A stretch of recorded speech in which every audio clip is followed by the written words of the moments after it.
Good afternoon, ladies and gentlemen. How are you all doing today? Welcome to the weekly session of Ask Abhishek Raj Mastermind Show. So स्वागत है आप लोगों का साल के आखिरी अमेजिंग से वीक में, जहाँ पे साल की चीजें खत्म होंगी, हम नए साल की शुरुआत करेंगे। उम्मीद है आप सबका बहुत अच्छा दिन गया होगा। Wish you all you know very happy new year in advance, और उम्मीद है आपका क्रिसमस भी बहुत अच्छा गया होगा। So let's look at the data. Let's see what exactly we have on cards, how we are going to end the month, and how we should be approaching the new year. What are the stocks that you should be keeping on radar? How you should be managing your portfolios? तो देखते हैं कैसे जो साल खत्म हो रहा है, आने इस टाइम पे क्या माहौल क्रिएट हो रहा है. What exactly? See, हमने बहुत टाइम से हम बात कर रहे हैं कि वॉल्यूम्स ईयर एंड पे बहुत कम है. नाउ द पॉइंट इज कि मार्केट्स एक जर्नी पे है, अप ट्रेंड में तो है. Now we have low volumes. Now in the month of January, when the fresh money comes in, जब नए volumes आएंगे, would that be towards bulls? Will that be towards bears? So a lot of things will change, a lot of things will shape up. We may have some great opportunities, कमाई के बहुत शानदार मौके हो सकते हैं. हो सकता है ऐसा टाइम हो जहां पे हमें अपने पोर्टफोलियोज पे प्लानिंग अच्छी तरीके से करके रखनी होगी, वरना अभी तक के जो प्रॉफिट्स हैं, we can lose them out as well. So उस हिसाब से हमें सारी चीजों को प्लान करके आगे बढ़ना पड़ेगा. So today we will not only discuss about the markets but also जो भी stocks हमने recommend करे हैं, what are the stop losses that you should be following, what are new stocks and sectors that you should be looking at. तो किन किन चीजों को फॉलो करना है और कैसे अपनी पोजीशन साइजिंग को मेंटेन रखना है, जिससे कि आप हमेशा कम से कम रिस्क पे हो और अपॉर्चुनिटीज आप ज्यादा से ज्यादा गेन कर सके. So let's start the day and let me take you to my screen once again. So let me just share my screen and open the presentation. Here we go. Okay, तो start करते हैं. More or less it was a kind of flat week. Nifty अगर देखा जाए, it was a hardly change of 0.06% positive. On the other hand, banking index was 1.4% negative for the week. Pharma and IT did well. If you remember in the last week session as well, we had Davis Lab, Dr.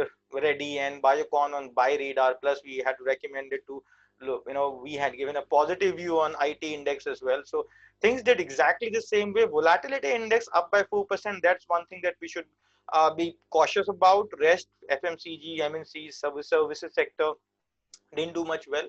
इसके अलावा बाकी जितने भी sectors हैं, energy, PSU banks, reality, auto, metal, सब में 2 से लेके 4% तक की गिरावट रही है पिछले हफ्ते. So it was a kind of good correction week. Now the point है कि मार्केट ऊपर जा रही थी, एक आपको करेक्शन वीक मिला. Now we need to understand, was it a correction and that we are going to resume the up trend? will there be a continuity or it's a kind of resumption of a new correction? तो इन चीजों को ध्यान में रखने के लिए, इनको समझने के लिए, क्योंकि in case this is just the beginning, probably there is way more downside, there is a way more corrective moves जो कि आने वाले समय में आ सकते हैं. तो अभी अपने पोर्टफोलियो को प्रोटेक्ट करना ही बहुत इंपॉर्टेंट है. तो इसलिए एक पूरा होलिस्टिक व्यू रखना भी बहुत इंपॉर्टेंट है आपके लिए. दूसरी चीज बहुत इंपॉर्टेंट है जो हम डिस्कस करते आ रहे थे कि दिसंबर के महीने में वॉल्यूम्स काफी कम रहे हैं. नाउ जब नया वॉल्यूम आएगा जनवरी के महीने में, fresh money will come into the market, will it join the bulls army, will it join the bears army?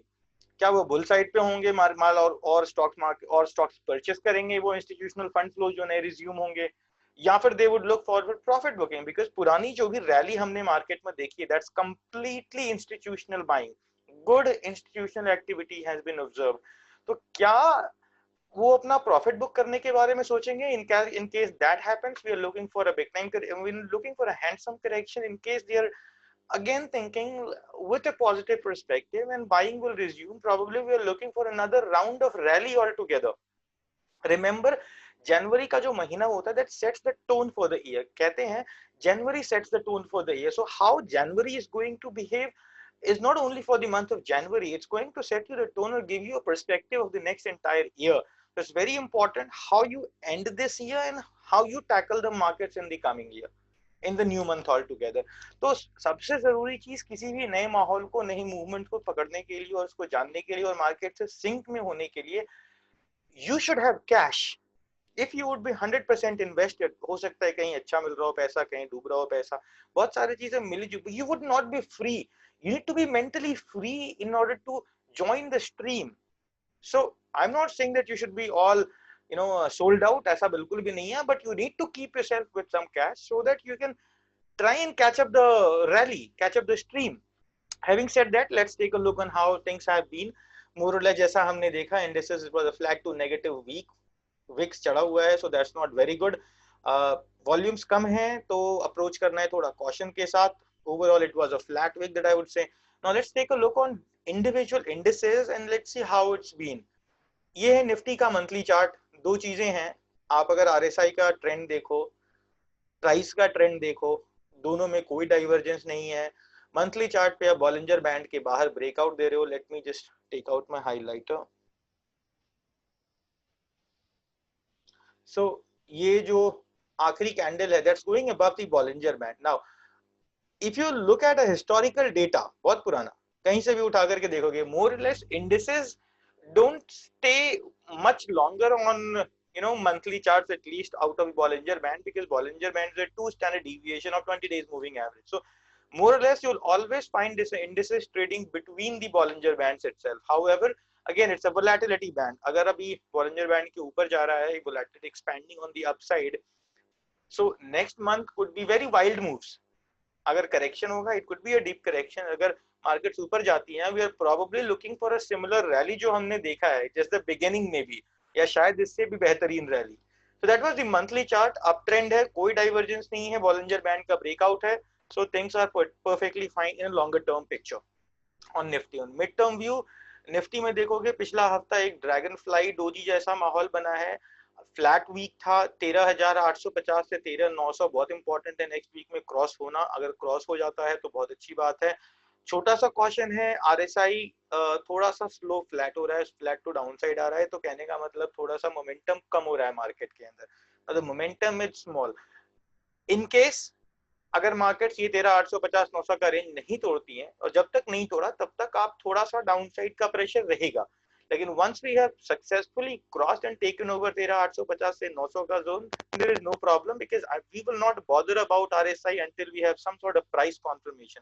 Last week एक हैमर जैसा कैंडल है, ड्रैगन फ्लाई डोजी है, तो ये बहुत इंपॉर्टेंट है कि जो अभी 31 दिसंबर वाला हफ्ता है हमारा, 31 दिसंबर ये 1 जैन वाला जो वीक है हमारा, जो 1 जैन को खत्म होगा, ये वीक कैसा रहता है। अगर ये वीक ऊपर की क्लोजिंग रहती है, it will be very good above the dragon fly doji, तो अगला महीना आप एक्सपेक्ट कर सकते हो बहुत अच्छी रैली। वरना there could be some pressure in the markets. Now if you take a look on the daily charts, problem again the same thing. आप अगर देखोगे prices are back to where they started falling from.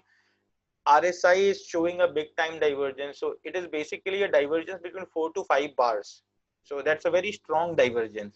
तो आगे कोई भी नई trades लेने के लिए should be very watchful to start trading above the fall of Monday. जब तक आपका ये इसके ऊपर नहीं निकलता तब तक दिक्कत हो सकती है, but again you need to wait for a price confirmation. RSI में एक अच्छी चीज हुई है, 60 के नीचे तो गया है, but soon jumped above 60, so bullish momentum continue है, डाइवर्जेंस भी है। Wait for the price action to give you an indication whether it's going to continue the trend or there is going to be a pause in the trend. You need to wait for the price action confirmation. वही ये bank Nifty के बारे में देखते हैं। तो bank Nifty में जैसा आपको दिख रहा है, ये है मंथली चार्ट फिर से बैंक निफ्टी का। So that was about Nifty.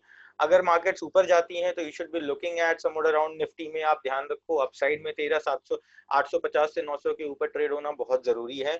अगर किसी तरह का डाउन साइड आता है तो 13,600 से 13,400 का सपोर्ट रेंज है। 13,600 पे पहला सपोर्ट मिल सकता है, then we have a support around 13,600। So that would be all about Nifty. Price band क्या बताया, 13,750 13,800 से लेकर के आप 900 समझो। पहला आप ऊपर रेजिस्टेंस समझो 13,780 पे, then we have 13,800, then we have 13,850, 13,900। तो 13,900 के ऊपर ही क्लियर मोमेंटम मिलेगा। On the down side you should be watchful for 13,600 to 13,400, that's it. Now let's take a look on bank Nifty. तो दिस अगेन बैंक निफ्टी का monthly chart है। इसमें ये जो दो बड़ी रेड लाइन का प्राइस बैंड है, ये प्राइस बैंड बहुत ही इंपॉर्टेंट है। This price band is 29,500 to 32,500। ये पूरा रेजिस्टेंस रेंज है। जैसे निफ्टी को परेशानी हुई थी 12,550 के रेंज में, काफी टाइम तक निफ्टी सस्टेन कर रहा था, that's the higher resistance range, वैसा ही बैंक निफ्टी के अंदर है। जब तक इसके ऊपर नहीं निकलता, जब तक नए हाई नहीं बनते, इट कुड बी डिफिकल्ट। अगर मैं आखिरी के 3 कैंडल्स, अगर जैसे बैंक निफ्टी कंटिन्यू क्लोज करती है positive, then it's very good. But फिर भी until we have a good breakout, if you club all these three candles together, it looks like an advanced halt pattern. मतलब market चढ़ रहा है but there is a halt. कहीं ना कहीं uptrend is fading out. So again, it's not negative.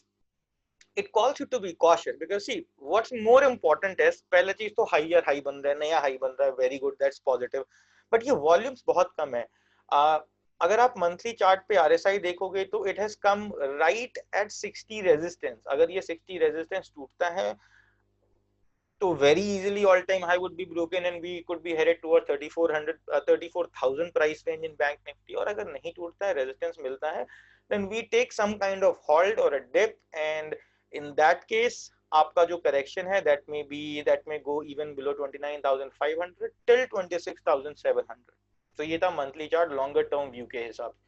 Mid term में देखें क्या हिसाब किताब है, तो जो वीकली चार्ट का पैटर्न लाइन था, अगर आपको याद हो लास्ट वीक हमने डिस्कस करा था कि अगर हमारे को कोई भी ब्रेकडाउन मिलता है 30,700 के नीचे तो हम पुट खरीदेंगे. अगर आपने मान के मंडे को ट्रेड करा होता तो सुबह के 10,000 रुपए लगाए हुए 3.5 तक आप लाख रुपए बना करके निकल सकते थे. Was a big down side, but again supplies उसी तरीके से आई हैं. अगर आप आखिरी कैंडल देखोगे, so this is a dragon fly doji, channel के बाहर है तो वीकनेस है. तो what we need to be looking at is कि बैंक निफ्टी जल्द से जल्द 13,600 से 700 का प्राइस बैंड क्लोज करके ऊपर सस्टेन करे, and on the upper side it needs to even cross 31,000 to 31,150 levels to continue the bullish momentum. और अगर ऐसा नहीं होता है, मार्केट्स ऐसी ही रहती हैं, थोड़ी नेगेटिव होती, तो ध्यान से इस पर्टिकुलर प्राइस पैटर्न को देखने की कोशिश करिए. ये एक राउंडिंग टॉप जैसा कुछ बन रहा है, तो कोई भी ब्रेकआउट अगर हमें मिलता है ब्रेकडाउन नीचे की तरफ, इट कुड बी डिफिकल्ट. तो कॉशन मेंटेन रखना है, नेगेटिविटी बिल्कुल नहीं है. अप ट्रेंड में डाउनफॉल था, एक अच्छी जगह सपोर्ट लेके मार्केट ऊपर बढ़ी है. आपको मैं दिखाता हूँ अच्छी जगह सपोर्ट लेके मार्केट ऊपर क्यों बढ़ी है अगले स्लाइड में, जहां पे हम 20 डीएमए को डिस्कस करेंगे. सो this is the daily time frame of bank Nifty. 60 resistance पे है, थोड़ी भी पॉजिटिविटी कल के रेट में अगर होगी तो समझो 60 रेजिस्टेंस के ऊपर आ जाएगा आपका रिलेटिव स्ट्रेंथ इंडिकेटर. दूसरी चीज क्या है कि पहली जो बड़ी रेड कैंडल थी मंडे की, then continuously we have fallen, we have gone up, big fall, no follow through buying, a kind of counter attack bullish line. This was a hammer candle. Then we have a two continued candles with closing above 20 days moving average. Now जो 20 days moving average है वो है 30,150 का. तो जब तक bank Nifty अब 30,150 के ऊपर है तब तक we are fine, we don't have any problem.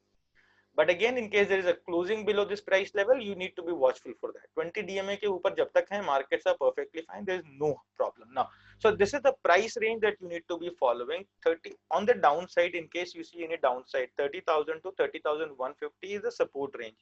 या 29,900 भी मान सकते हो आप. ये 200-300 के प्राइस बैंड के बीच में कहीं भी बैंक निफ्टी सपोर्ट ले सकती है. 13,30,500 भी एक तरीके का साइकोलॉजिकल लेवल की तरह काम कर सकता है या ऑप्शन बेस की तरह काम कर सकता है in case we see initial breakout above 30,900. वही अगर मार्केट्स ऊपर जाती हैं तो जो आपको ध्यान रखना है वो है 30,600 से 31,170 का प्राइस बैंड है जो आपको एज अ रेजिस्टेंस का रोल प्ले करेगा. तो this is the trading range for bank Nifty and Nifty. Having said that, now let's take a look on the other sectors. कहाँ क्या चल रहा है, यहाँ पे मैं आपको कुछ अच्छी चीजें भी बताने वाला हूँ. So let's see how it is. सबसे पहले देखते हैं IT. Bullish है, no problem. IT's view on the IT index is bullish. IT stocks is bullish, but again there is, it's extremely stretched. अगर आप देखोगे 20 DMA से हम बहुत ज्यादा दूर हैं, बहुत ही ज्यादा. 20 days और 50 days moving average से the price is extremely extended. So I would suggest you to keep on bottom fishing और थोड़ा you should wait. Let the 20 DMA and the 50 DMA come little closer. ये over stressed price है, but again over stressed price. IT एक defensive sector है. ये जो आजकल हम कोरोना वायरस के न्यूज ट्रेंड के बारे में सुन रहे हैं, अगर कुछ भी ऐसा कुछ नेगेटिविटी रियली क्रॉप अप होता है तो IT would be the place which can shoot sharply and it can give you good money instantly. So this can be a good defensive bet as well in case you want to keep your portfolios balanced out. So keep some IT stocks on radar. Now what's here? Auto index काफी interesting है. Auto metal index, ये auto और metal index ये दो चीजें हैं जो काफी इंटरेस्टिंग है, जो मैं आपको बताऊंगा. आईटी के बाद पहले फार्मा देख लेते हैं. फार्मा भी पॉजिटिव व्यू है, सेम एज आईटी, थोड़ा डिविएटेड है, बट फार्मा में एक डिप और करेक्टिव मूव मिल चुका है. The only problem is RSI का ऊपर में divergence है, आप देखो इधर red line, that's the trend line of prices on higher high, but RSI has made a lower high. तो जब तक प्राइस एक्शन में हमें कुछ भी नेगेटिविटी नहीं दिखती, we don't have to bother about it. So my point is very simple, हमारे पास जो लॉन्ग व्यूज और लॉन्ग पोजीशंस है स्टॉक्स में, हमें उन्हें ओपन रखना है बिना किसी प्रॉब्लम के, but with cautious view and be watchful कि अगर कोई हमें प्राइस में ऐसा सिग्नल मिलता है, any weakness that we are able to see, then we will probably think of trimming down the portfolios on pharma index, और maybe selling some, doing some protective measure, taking some protective measures basically. So that would be pharma. Now on auto index, it's very nice. Auto index पिछले 2-3 दिनों में थोड़ा सा 2-3 हफ्ते में गिरा है, थोड़ा करेक्शन मिला है. लास्ट वीक की कैंडल बहुत ही सुंदर है, it's a hammer candle that we have seen. अगर ये कंटिन्यू रहता है ऊपर तो we can have a big upside. अभी ऑटो के अंदर क्या है कि अगर आप इन 3 पॉइंट्स को देखोगे, it's an inverted head and shoulder pattern. Now head and shoulder pattern, अब इसका ट्रेंड लाइन अगर आप नेक लाइन देखोगे तो ये 2 पर्पल कलर के ट्रेंड लाइंस हैं. एक ट्रेंड लाइन के ऊपर तो इन्होंने सपोर्ट लिया ही है, तो अगर ये सपोर्ट बेस कंफर्म हो जाता है, इसके नीचे मार्केट्स नहीं जाती, then we can be looking up for a big upside. Now when I say a big upside, it means the depth of this particular head and shoulder pattern is approximately 5000 points. So on the upside you could be looking above 10000 index, मतलब इसके भी इधर 11000 के आसपास की मैं बात कर रहा हूँ. It could be an initiation, a new uptrend altogether. तो कुछ फार्मा, कुछ ऑटो स्टॉक्स आपकी रेडार पे होने चाहिए. Like Mahindra and Mahindra seems to be the best pick. Maruti could be the second best pick that you should be keeping on your radar. Metals में भी ऐसा ही है, एक इन्वर्टेड हेड एंड शोल्डर के pattern का अच्छा खासा breakout मिला था, फिर एक अच्छी रैली भी मिल चुकी है, फिर एक करेक्टिव मूव है, हैमर पैटर्न है. तो आने वाले समय में मेटल्स में भी जो निफ्टी के नेक्स्ट राउंड ऑफ रैली होगी, उसके लिए metals and autos are something that should be kept on radar for next move. Now a word of caution, किसी भी पैटर्न में बहुत ही इंपॉर्टेंट होता है उसका बेस लाइन ट्रेंड लाइन कैसा है. अगर आप इन दोनों ही हेड एंड शोल्डर के ट्रेंड लाइंस को या नेक लाइन को देखोगे, जो पर्पल लाइंस हैं, इनका स्लोप नीचे की तरफ है, तो a trend line with lower slope is a weak one, a trend line with upper slope is a positive and a strong one. तो head and shoulder pattern is a very strong pattern, you have to give it respect, but keep a view कि हाँ ठीक है, अगर इसका slope downwards है तो इसके बाद शायद एक छोटा सा आपको रिट्रेसमेंट मूव मिल भी सकता है, that's not a problem. Bottom line is कि autos and metals is where you need to keep an eye for next round of rally. कुछ भी अगर मार्केट में होता है तो Hindalco, Tata steel could be on your radar, Mahindra and Mahindra, Maruti could be on your radar. Rest IT and pharma are still bullish, that's not a problem. तो कुछ stocks की बात करते हैं और फिर जो हमारे पास पुरानी ओपन पोजीशंस हैं उनमें हम आज स्टॉप लॉसेस डिस्कस करेंगे, how exactly we are going to figure it out, how exactly we are going to hold on to our portfolios. So this is Reliance. आप देखो रिलायंस में मंथली चार्ट ठीक है, एक अच्छे ट्रेंड के बाद फ्लैग जैसा बन रहा है, मंथली चार्ट के ऊपर 60 जाने से पहले ही सपोर्ट लेकर के घूम रहा है मंथली चार्ट में. आरएसआई वीकली में भी देखोगे थोड़ा सा वीकली में 60 के नीचे है, 52 के आसपास है, बट ठीक है, फ्लैटिश है, कोई प्रॉब्लम नहीं है, it's not below 40. But on the daily chart अगर आप देखोगे, इट्स टेकन सपोर्ट ऑन 40. जो आखिरी कैंडल है रिलायंस की, it's a big bullish candle. उस कैंडल की क्लोजिंग आपको हायर एंड पे हुई है, 20 डीएमए के ऊपर की क्लोजिंग है. So what I am expecting in next 1 or 2 sessions, Reliance should sustain above 2000 level. और अगर ऐसा होता है तो 1800 पे अगर आप ये दो प्राइस जो देखोगे बेस है, this is like a double bottom. तो अब ये जो डबल बॉटम है, अगर प्राइस इधर से निकल जाता है, कहने का मतलब 2000 के ऊपर निकलता है, क्लोजिंग मिलती है वीकली बेसिस पे, नेक्स्ट वीक की क्लोजिंग, तो it would be a double bottom breakout. You can be looking eight 2300 plus targets. Stop losses 1853, अभी 1900 के आसपास चल रहा है, हमने भी 1870 के आसपास इसकी खरीदारी करी है, 1980 के आसपास, और आपका स्टॉप लॉस होगा 1850 would be your stop loss that you should be following. So this is Reliance.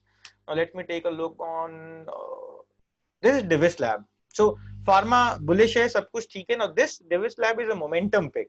इसमें लंबा नहीं फंसना है, मोमेंटम के लिए हम कंटिन्यू कर रहे हैं. अगर प्राइसेस, अगर सेटअप, अगर स्टॉक जैसा हम एक्सपेक्ट कर रहे हैं वैसा परफॉर्म करता है, you can keep it for long term, काफी लंबे समय तक इसे हम कैरी कर सकते हैं.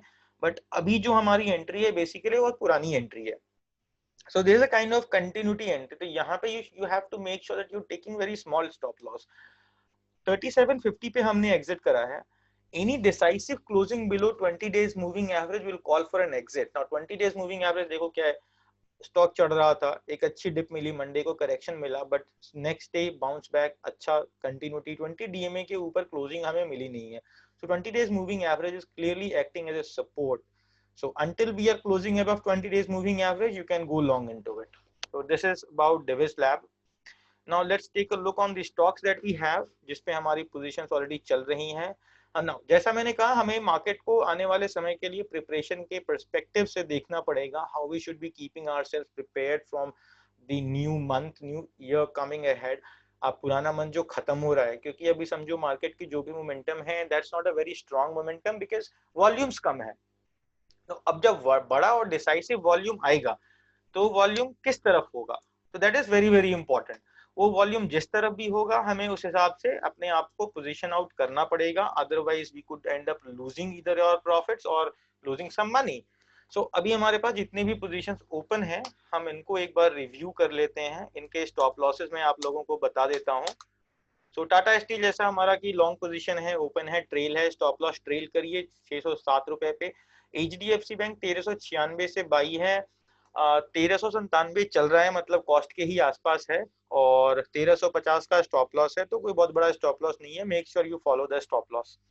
Aurobindo Pharma 875 is your entry price, 950 plus is your target, 886 is current market price, और इसका स्टॉप लॉस 860 के नीचे अगर जाता है, फ्राइडे की क्लोजिंग, वीकली क्लोजिंग मिलती है 860 के नीचे, तो we will exit out. Now what you can do this, इस पोजीशन में चूंकि हमारा प्रॉफिट बहुत कम हो रहा है अभी, तो जैसे ही ये स्टॉक नीचे जाएगा, हमारे को लॉस में स्लिप आउट होने के चांसेस हैं.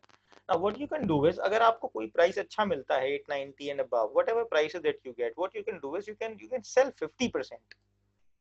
तो ऐसे क्या होगा, मान लो अगर आपको अभी स्टॉक चल रहा है मान लो 886 पे, अगर आपने मान लो 890 के आसपास 50% सेल आउट कर दिया, तो 15 रुपए का प्रॉफिट होगा, और 860 पे आपको 15 रुपए का स्टॉप लॉस लगने वाला है. तो 50% क्वांटिटी में you book the loss of 50% and on 50% quantity you book the profit of 15 rupees. In total you close the trade in no profit no loss. दो चीजें हुई, ये योर पोजीशन इज कंटिन्यूड, आप मार्केट में बने हुए हो, plus you have taken out some cash from the market so that you can redeploy it. You are planning yourself for the new movements and new volumes to come into the market. Jubilant Food 2750 से 3100 का इसका target है. 2750 का target इसका लग भी चुका है, बट फिर भी 4% प्रॉफिट में चल भी रहा है. What I would recommend, next day जहां भी आपको प्राइस मिलता है 2700 के ऊपर, अभी तो 2700 चल रहा है, आप 50% सेल आउट कर दो. 50% में आप स्टॉप लॉस मेंटेन करो 2650 का. फायदा क्या होगा, if you book on anything above like 2650 का stop loss is like what, see आपको दो स्टॉप लॉसेस फॉलो करने हैं, 2575 एंड 2650. 2600 की आपकी खरीद है, अगर आपने 2700 के ऊपर अगर आपने निकाल दिया, थोड़ा सा 50% माल निकाल दिया, और कल को अगर ये स्टॉक नीचे जाता है, तो आपका स्टॉप लॉस कितने पॉइंट का लगेगा, सिर्फ 25 पॉइंट का लगेगा, और आप बाकी के 50% क्वांटिटी में 100 रुपए से ऊपर का मुनाफा कमा चुके होगे. So you'll close this trade on profitability. बाकी continue रहता है, तो 50% position is giving you money and you have option to reinvest, redeploy the funds. Z Entertainment 217 चल रहा है, 215 की हमारे खरीद है. कुछ नहीं, सिर्फ और सिर्फ 210 का इसका स्टॉप लॉस फिलहाल मेंटेन करना है. मोमेंटम पर ध्यान रखिए, अगर निफ्टी जैसे कल के सेशन में आपको एक नया हाई हमें नहीं मिलता है मंडे के सेशन में, जस्ट एग्जिट दिस पोजीशन. ये ज्यादा इसे लंबा टाइम देने वाला स्टॉक नहीं है. ये डिविस लैब 3750 की खरीद है, 3600 का स्टॉप लॉस मेंटेन करिए. बायोकॉन के अंदर 430 का स्टॉप लॉस मेंटेन करिए, 476 की एंट्री है, 481 फिलहाल चल रहा है. 430 should be your stop loss. This is extreme condition with stop loss. अगर कुछ आगे आने वाले हफ्तों में हो सकता है हम इसे चेंज भी करेंगे. हिंदुस्तान यूनिलीवर 2380 की खरीद है, 2600 के टारगेट्स हैं, 2400 अभी चल रहा है, 2300 का स्टॉप लॉस मेंटेन करिए. रिलायंस, जैसा मैंने कहा कि रिलायंस में 2000 के ऊपर निकलना इंपॉर्टेंट है, तो in my personal opinion what you should be doing is you should buy 30% here with the same stop loss of 1994. जो भी स्टॉप लॉस है हमारा 1894 का, तो जो अगर आपका मान लो स्टॉप लॉस लगता है तो आपका जो लॉस होएगा वो बहुत कम होगा, because you are only buying 30% of your investment appetite. Later on when it qualifies, I mean when it goes above 2000 की क्लोजिंग हमें मिलती है, तो we will add let's say 20-25% मोर. अभी चूंकि हम नए साल को अप्रोच करने वाले हैं, तो हम थोड़ी लो अग्रेशन के साथ में अप्रोच करेंगे और हम ऊपर के प्राइसेस पे पिरामिडिंग करेंगे. We will not be buying on lower prices, will not be going aggressively at once. We will be doing a staggered buying in the stock. So this is how you should be planning. Any closing below 1894 calls for a closer in Reliance as well. So that would be all in today's session. Hope you liked it. Hope you liked the input and information. जैसा मैंने आपको बताया था, हमारे को दो industries हैं. फिर से मैं रिपीट कर देता हूँ, फिर से मैं रिपीट करता हूँ आपके लिए. मेटल और मेटल और आपका जो ऑटो इंडेक्स है, ये आपको आने वाले समय में बहुत बड़े जो प्रॉफिट्स हमने देखे हैं, जैसे हिंडाल्को वगैरह में रहा है, टाटा मोटर्स में रहा है, या यस बैंक पे हमने कुछ दिनों में अच्छे रिटर्न्स निकाले थे. तो ऐसा कोई भी बड़ा रिटर्न देने की काबिलियत ये दो सेक्टर्स रखते हैं. बैंक निफ्टी बैंकिंग इंडेक्स भी रखता है वही काबिलियत, क्योंकि बैंक निफ्टी एक बहुत टाइट रेजिस्टेंस रेंज में है. जिस दिन इसे ब्रेकआउट मिलेगा, हमारे को इंडेक्स पे कब पैटर्न का ब्रेकआउट मिलेगा. Next target even on weekly trend line resistance is around 34,000, and that all would happen provided it crosses above this price band of 32,400, जो भी है अपना आपका हाई. मेन प्रॉब्लम है आपकी 31,600 तक. एक बार 31,600 बाइंग निफ्टी ने तोड़ा, तो अपसाइड शायद आपको दोबारा कैचअप आउट करने का मौका नहीं मिलेगा. That's the reason why I am staying invested in HDFC Bank as well, because one of the most important contributors. Recently हमने कोटक बैंक में बाइंग करी है. So hope this gives you a picture of the overall portfolio management as well. कि bottom line यही है कि हमारे को थोड़े portfolios में अगर आप 100% invested हो, then you should be taking some protection bets. कुछ put खरीद के रखो अपने पास में. अगर नहीं, then थोड़ा ट्रिम डाउन करना है पोर्टफोलियो, थोड़ा कैश के साथ में मार्केट को अप्रोच करना है. अभी प्राइसेस को भी, स्टॉप लॉसेस को थोड़े स्ट्रिक्ट कर लेने हैं. You don't have to keep loose stop losses if you are naked. If you are not naked, if you're protected, if you are hedged, then probably you can wait for some weekly close, some decisive reversal signals as well. But in case you don't have a hedging implemented in your portfolio, then you should have very strict stop losses. So that would be all. Hope this gives you a picture of how the markets has been and what you should be expecting in year 2020 as well. So wish you all the best. Wish you all a very happy new year. That would be all in today's weekly mastermind show. Abhishek Raj signing off. Stay healthy, stay wealthy. Take care. Bye bye. God bless you.